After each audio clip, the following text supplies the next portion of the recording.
As we wait for the Cincinnati Bengals defensive coordinator search to conclude, do we have a preference? And are there cornerstones for that incoming DC to build around? Let's break it down.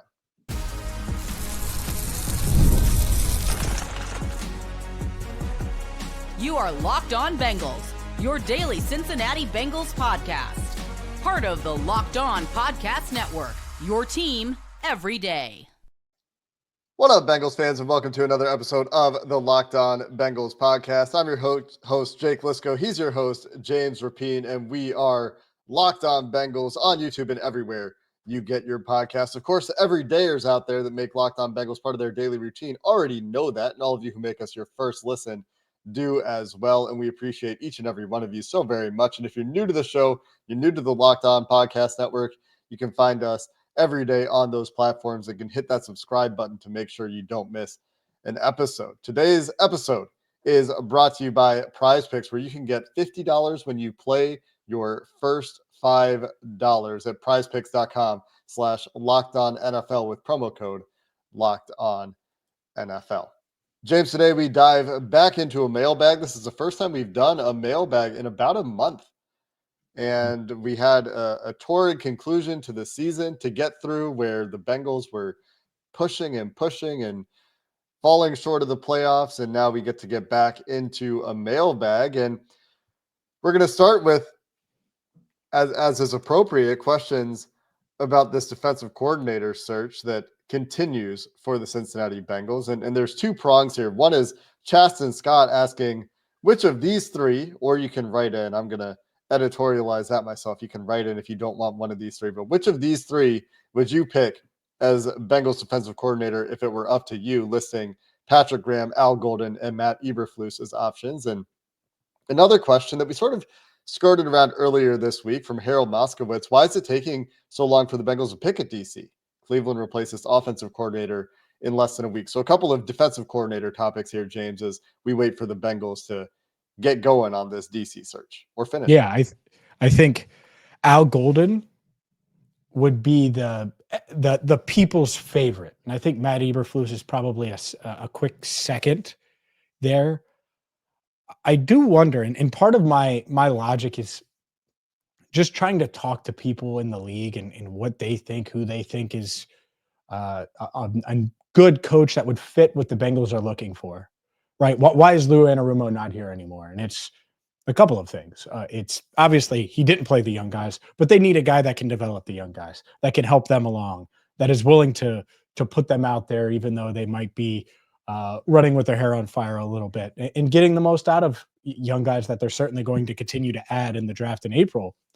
And at the same time, maximize and have answers and be able to do some of the good things that Lou did over the past 6 years, and certainly when the Bengals were good. So I love the idea of NFL experience.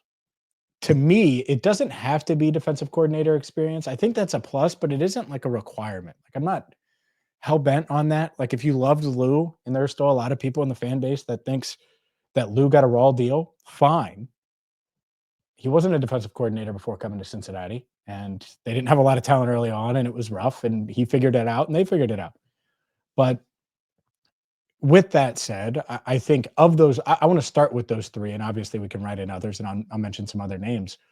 But I think that Patrick Graham might be the best out of the three, and I think there's, without a doubt, if you rank them based on how Bengals fans are feeling that are really following the search, he would be third out of that group. I think it would be Al Golden first, Matt Eberflus a close second, and then Patrick Graham with like 4% of the vote. I think the first two would get a ton of votes.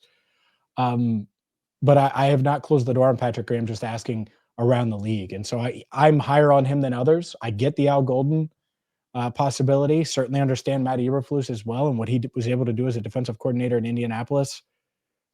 And so I'm usually of the strong belief and the strong take. And I can't get all the way there, Jake, with this, because I don't have all of the information. Like, there are other guys I like as well. I like Tosh Lapoy out of Oregon a lot. And a lot of people are going to say, oh, well, Ohio State kicked the crap out of them. Why would you ever? I think he's a guy that could get a defensive coordinator job in the NFL. And you look up in 2 years and it's like, oh, well, that was a no-brainer type hire. well, look what he did to that defense. Look how he transformed it. Just because Oregon loses a bowl game doesn't mean I'm ruling him out. But I do think that they can go in a lot of different directions, and I don't feel like it's this guy or bust. And the sad part is I haven't mentioned Robert Saleh. I haven't mentioned some of those big names we were talking about early on because it just doesn't feel like they're in the mix. Well, Wink Martindale, speaking of a big name, a name we discussed yesterday, later Paul Dehner Jr. followed up with someone and posted that he is not in contention. He A is week of his own. so that's probably that on Martindale from the sounds of things. But you mentioned the candidates that the Bengals have had rumored interest in, and that is why these guys are listed here: Patrick Graham and Matt Eberflus. One, we don't know if Matt Eberflus is actually a candidate. He is We don't. supposedly involved, and that doesn't necessarily mean that he was interviewed. We know that the Bengals interviewed Patrick Graham. We do not know if Patrick Graham is still a candidate.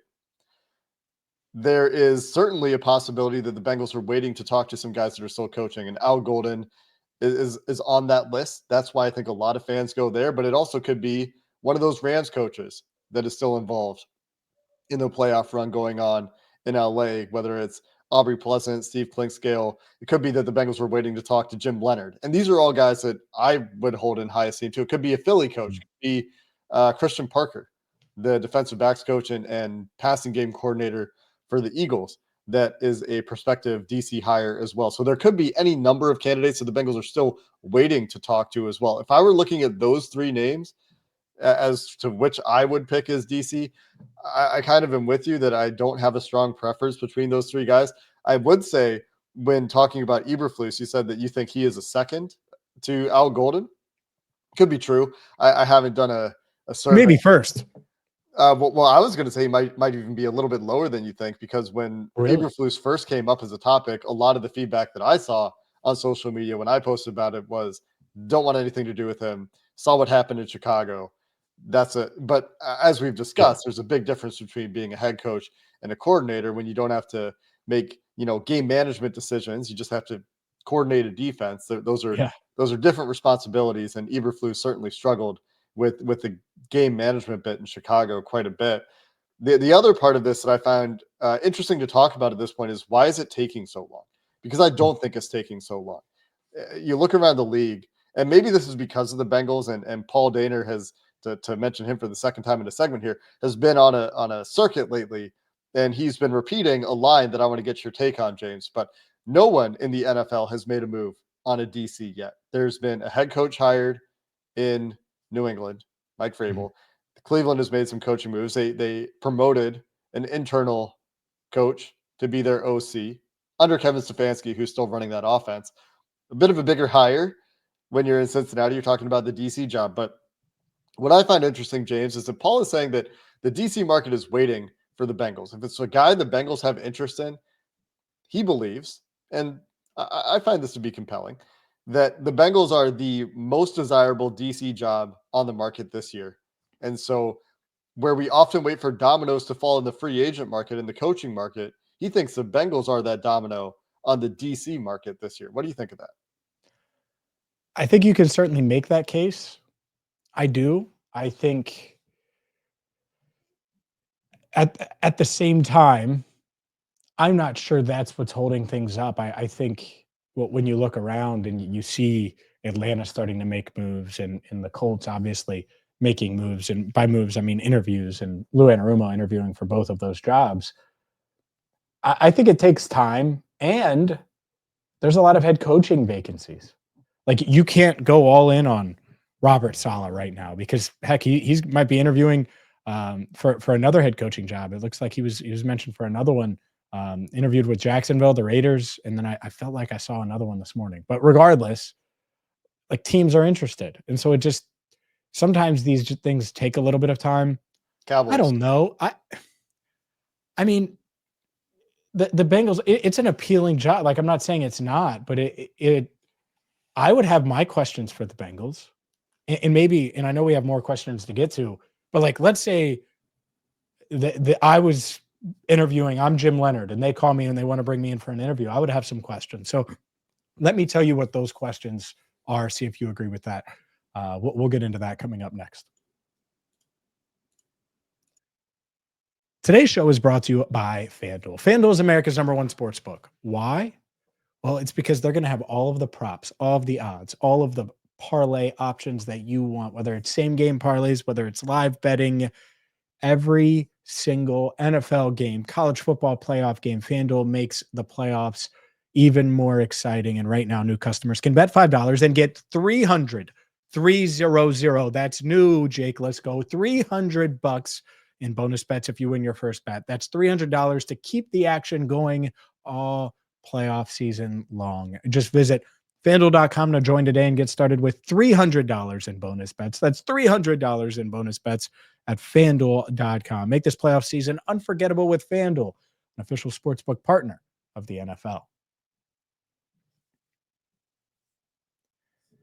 All right, Jake, if I was interviewing for the Bengals defensive coordinator job, what do you think my first question would be?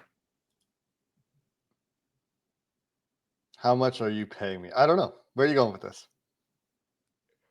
Are you going to pay Trey Hendrickson? That's my first question. Am I getting a happy Trey Hendrickson or am I not? That's the first one. And then the second one shortly after that, assuming that's a good answer, or even if it's not, I mean, I would still finish the interview. Where is Zach Taylor's? How safe is he? Where are we at here with that? You're probably asking Zach Taylor that question. I don't think he's only being interviewed, and that's fine. I would say, Zach, how comfort's the wrong word, but how much do you believe, or how secure do you think you are in your current position? And I would say, and the reason I'm asking that is I don't want to move my family across the country if 9 months from now, 11 months from now, a year from now, we're talking about a head coaching search being conducted and not just a defensive coordinator search. So I think those are two huge questions. There's a bunch of little minutia things that will be asked. Those two huge questions. And the answers to those certainly impact whether or not it is the most appealing job, the most appealing, at least, defensive coordinator opening. Yeah, I think that the premise is pretty simple. It's Joe Burrow on the other side in that offense is going to win you a lot of games if you can field a decent defense and if you can game plan for the elite quarterbacks in the NFL, which is part of the question here, right? The Bengals are trying to thread this needle of a guy that can lead the defense against the good quarterbacks of the AFC the way Lou Anarumo did in the playoffs in recent years, but can also do some of the things that we haven't seen in terms of bringing up talent and catering the defense to the personnel you have and all these things that we've been talking about for the last week. That's the premise of why the Bengals DC job is attractive. You're not going to get a good answer out of Zach's job stability, right? Maybe you have a chance to talk with ownership about that, but the answer that you're going to get is going to be that they believe in Zach Taylor, and you're going to have to piece together for yourself how far that belief goes. Is it a 1 year thing? Is it a 2 year thing? Do you have at least 2 years, right? Mm-hmm. Before you have to figure it out again, or is the seat that hot? And that's something that candidate is going to have to piece together on their own. The Trey Hendrickson question, I think, is very interesting. And beyond that, my next question, if we're starting with personnel and things that I think that I could get an answer to, is I like these players. And this is something the Bengals should be asking a potential DC hire too, is what players, what veterans that are on the market this year do you think could be key pieces to this defensive transition?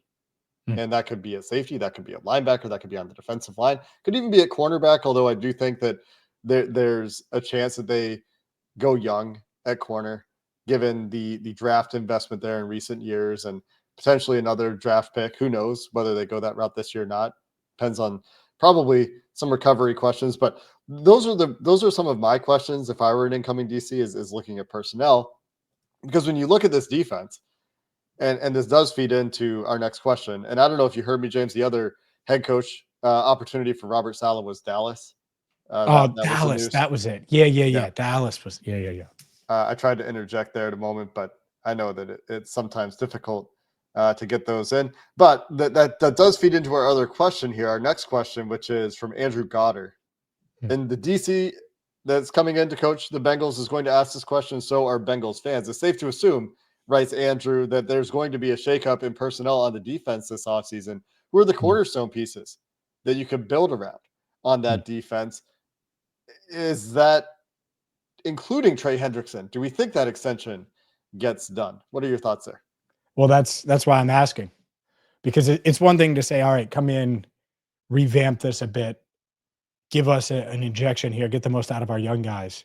And it's another thing to say, all right, hey, by the way, Trey Hendrickson's either going to be pissed off playing on the final year of his contract, probably doesn't show up until maybe the start of camp, maybe even later than that. Could certainly do that. It could get ugly in that realm. May demand a trade, or we're just going to trade him, right? And none of those feel great. Yeah.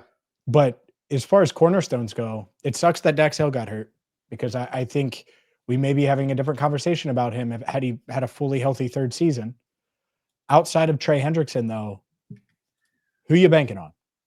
Because a lot of the veterans that you thought were cornerstones a few years ago, Jermaine Pratt, I don't think he's necessarily going to be here. Logan Wilson coming off of surgery, and I think he's still a good player, but sheesh.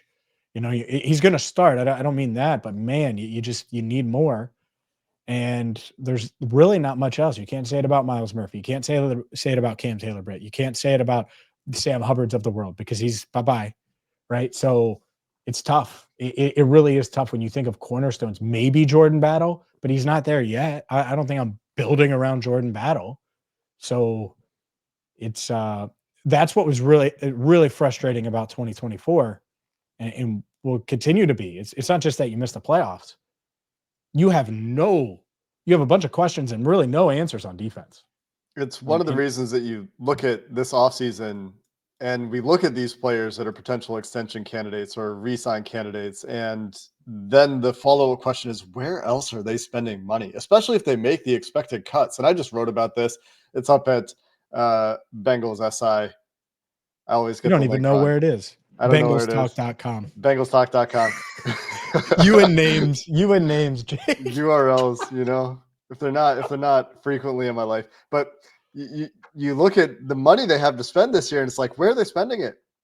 If they're not spending it on Trey, T, and Jamar, even if they are, they should have a lot more money to spend and a lot more cap space to fill. And you look at who their best players were in 2024. You have an All-Pro in Trey Hendrickson.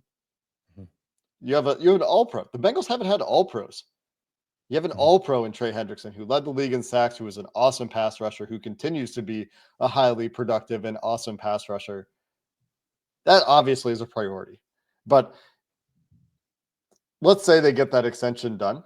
Mm-hmm. Your next best players were probably Mike Hilton, Logan Wilson, BJ Hill, in some order. Free agent, injured free agent. and Logan should be back and fine. Sure. Right? He should be fine. But BJ Hill, free agent, don't expect him back. Mike Hilton, free agent. There's certainly an argument to bring him back, but I don't really expect him back right now. The way that his usage has changed over the years, it doesn't seem like that is a trajectory for the Bengals to bring him back, even though he does a lot of things really well.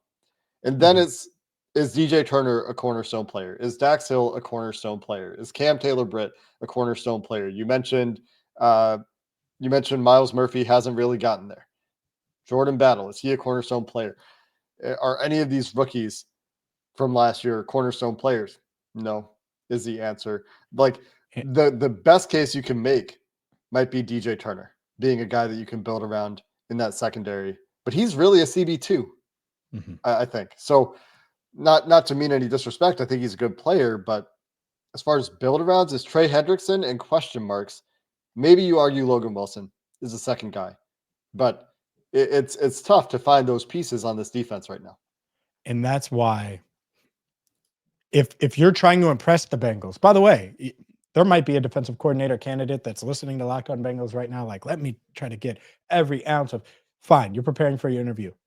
Have a plan with how you're going to maximize those guys. What do you like about them? What do you not like about them? How can you make them work? Because the Bengals aren't going to just fire everyone. They're not just going to get rid of every defensive player. And the one good thing, Terrell Austin's under fire right now, but the one good thing he did, and he's the Steelers defensive coordinator, but when he was the Bengals defensive coordinator for like 6 months or whatever it was in 2018, is he came in and he said, hey, we need to get better at free safety. And that led to the drafting of Jesse Bates. So how can you maximize these young guys? There's one. And see which guys can be cornerstones. 2, what's your plan?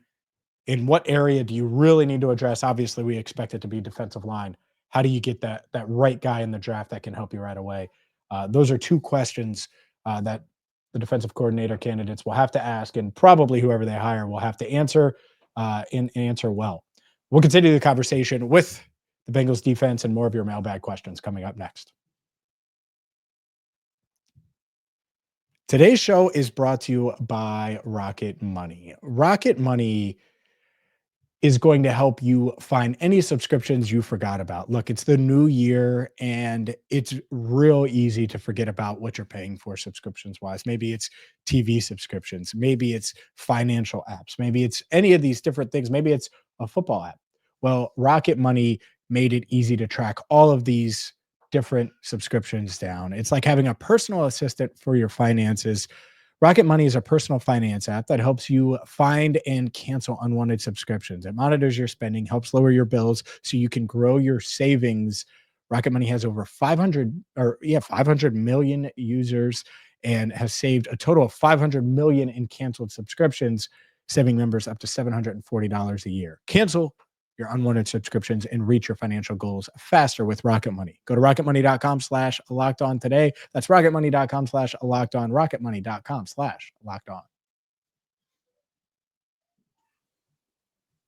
Funny you should mention draft picks, which direction the Bengals go, who the Bengals will fire, quote unquote, or cut in NFL terminology on defense, because those are the last two questions we're going to hit in the mailbag. The next one we're going to go to is Matthew Heck, who asks, who do you think will be the Bengals cap casualties in 2025?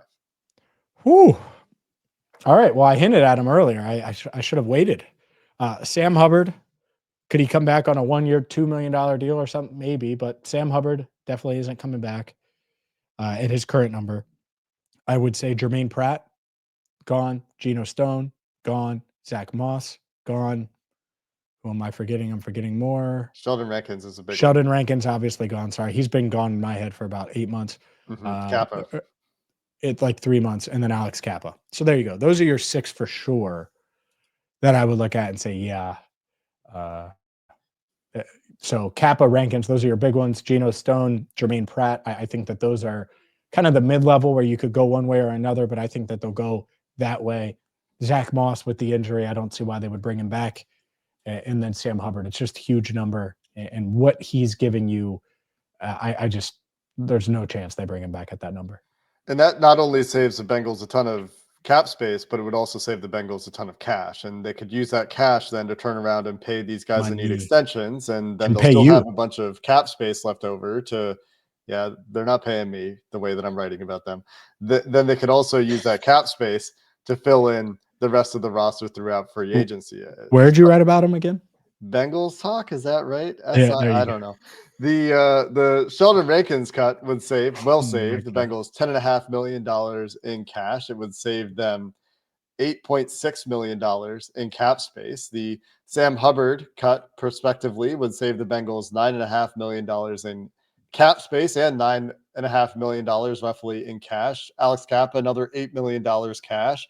Geno Stone, $6.5 million cash. Jermaine Pratt, $5.6 million in cash. Zach Moss, $3.5 million in cash. That's a lot of money. And it could take the Bengals cap space number all the way up to $89 million if they were to make all of these moves. And that's up from $47 million if they don't make those moves. And it frees up a bunch of cash, like I said. And the extensions, hypothetically, for Jamar Chase, for T. Higgins, for Trey Hendrickson, should not significantly increase their cap number in 2025. So if there were a year to go out in free agency and spend some extra money, more than they normally do, to fill out the roster with a ton of resources to do so, this would be a year where the Bengals could find another impact free agent class. This doesn't get to the draft. We'll get there for our last question. They need to draft better. Don't get me wrong. The way they've drafted leaves us in a situation where, as we look ahead on this roster, you have questions that are consistently, who do they have to pay? They'll eventually potentially face this question for a guy like Chase Brown. We'll have do they pay the running back question again? They'll have to eventually likely pay Amarius Mims the way his career started, the way we expect it to go. That's another one. Is there any other player on this team right now that you think is going to command big money in the near future? If Dax Hill has an awesome year, maybe Dax. If they choose to enter that re-signing conversation for Dax, maybe if you get another one of these corners, but those are a bunch of maybes. There's no Mhm. other clear, like, yep, this guy's on the trajectory of T. Higgins. He's going to be somebody you're going to have to pay premium money to. That doesn't exist on this team right now. So while this is an opportunity to find that solid group of free agents to bolster the team again, if the Bengals are willing to spend a little bit more money than normal, well, they also need to get it right in the draft. And that's another For sure. conversation entirely. Well, yeah, absolutely they do. And get impact players. You said that earlier this week, and I think that's it.